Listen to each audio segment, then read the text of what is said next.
बुध हुए वक्री। नवग्रहों में युवराज बुध वक्री अवस्था में आए। जब भी कोई ग्रह वक्री अवस्था में आता है तो उसका बल बढ़ जाता है, उसके सामर्थ्य में वृद्धि हो जाती है, उसका प्रभाव बढ़ जाता है। अब बुध वर्तमान में मेष राशि में गोचर कर रहे हैं, जहां पर ये राहु के प्रभाव में है। राहु के प्रभाव में आकर ये जड़त्व दोष में है, जिसके कारण बुध से संबंधित जितना भी कार्यकत्व है वो प्रभावित हो रहा है। अब जब बुध वक्री अवस्था में आएंगे तब क्या प्रभाव देंगे? जय श्री गणेश, नमस्कार। मैं आचार्य संजय द्विवेदी, मेरे समस्त प्रबुद्ध दर्शकों का मेरे चैनल पर हार्दिक स्वागत है। बुध जब वक्री अवस्था में आएंगे तो ये अपनी गति को मंद कर लेंगे तथा अपने विपरीत दिशा में गमन करना प्रारंभ करेंगे। वर्तमान में बुध मेष राशि में है। मेष राशि में होकर ये जब वक्री अवस्था में आएंगे तो इनका गमन मीन राशि की ओर हो जाएगा। वर्तमान में बुध जो राहु के प्रभाव में है, जिसके कारण जड़त्व दोष लग रहा है, तो बुध का समस्त कार्यकत्व प्रभावित होगा। अब इस जगत में जितना भी व्यापार है बुध के कार्यकत्व में आता है, वाणिज्य से संबंधित कार्य बुध के कार्यकत्व में आता है, लेखन जगत का कार्य, लेखा संबंधित कार्य, कैलकुलेशन से संबंधित कार्य, आंकड़ों से संबंधित कार्य, इसी प्रकार से गणित का जितना भी कार्य है तथा कला जगत का जितना भी कार्य है, नृत्य, गायन, वादन, ये समस्त कार्यकत्व बुध का है।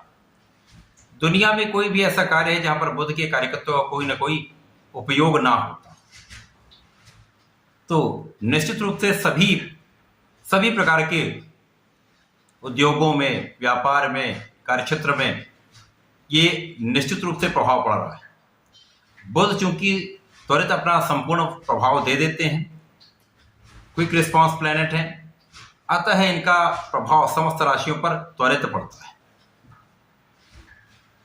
आज मैं धनु राशि के लिए बुध के वक्री अवस्था का क्या परिणाम प्राप्त होने वाला है, किस प्रकार के लाभ मिलने वाले हैं, किस प्रकार का कौन सा भाव प्रबल होगा तथा कहां पर समस्या आ सकती है, उसका क्या निराकरण है, संपूर्ण विश्लेषण मैं पूर्ण तर्क के साथ करने जा रहा हूं। प्रिय दर्शकों, ये राशिफल आपके चंद्र राशि पर आधारित है। जिन जातकों का धनु लग्न है उनको भी राशिफल अवश्य देखना चाहिए। धनु राशि गुरुदेव बृहस्पति की राशि है, जहां पर बुध जो है दो केंद्र के स्वामी। धनु राशि के लिए बुध सप्तम के भी स्वामी है, कर्म के भी स्वामी।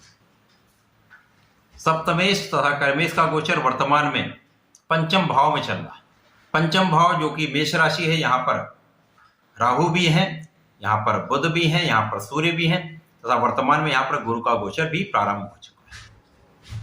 अब धनु राशि जो कि गुरुदेव बृहस्पति की ही राशि है, तो ये जब चतुर्ग्रही योग पंचम भाव में बनेगा, जहां पर बुध वक्री अवस्था में होने जा रहे हैं, तो निश्चित रूप से बहुत कुछ सकारात्मकता आने वाली है।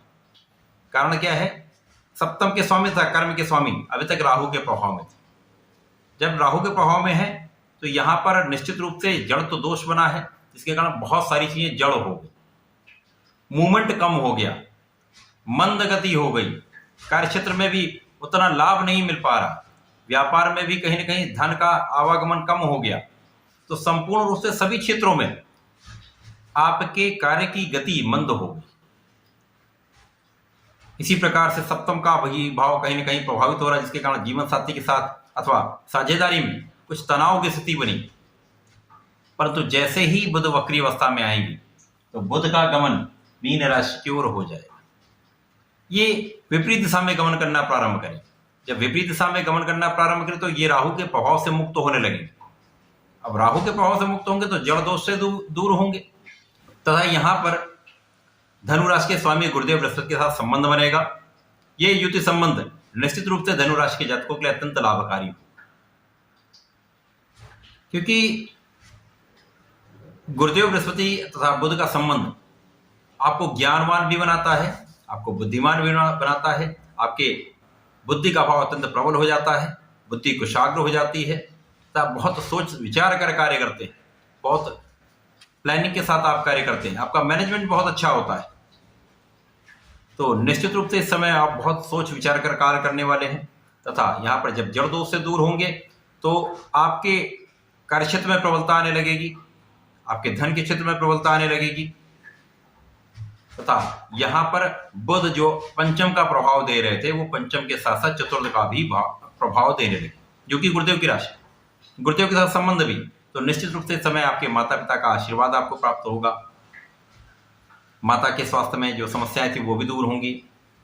यहाँ पर सुख साधनों के उपभोग में आपको सफलता मिलेगी। यहाँ पर सुख साधनों की वृद्धि का योग दिखता है तथा यहाँ पर आपके कार्यक्षेत्र में प्रबलता निश्चित रूप से आने वाली। यहाँ पर आपका कार्यक्षेत्र प्रबल होगा, जिसके कारण जो अभी तक समस्या चल रही थी वो दूर होगी। कार्यक्षेत्र में प्रबलता आएगी। कार्यक्षेत्र में प्रबलता के साथ साथ सफलता भी आपको प्राप्त होगी। यहाँ पर आपके साथियों का सहयोग आपको प्राप्त होगा, उच्चाधिकारियों का सहयोग प्राप्त होगा तथा व्यापार में आपके जितने भी लोग आपके साथ कार्य करते हैं उन सभी के साथ सहयोग में वृद्धि हो जाए, उनका सहयोग आपको प्राप्त होने लगेगा, जिसके कारण धन का आगमन प्रारंभ, धन का आवागमन होने लगेगा, धन की वृद्धि होने लगेगी। साथ ही साथ यहाँ पर बुध का प्रभाव सप्तम के प्रभाव को बढ़ाने वाला है।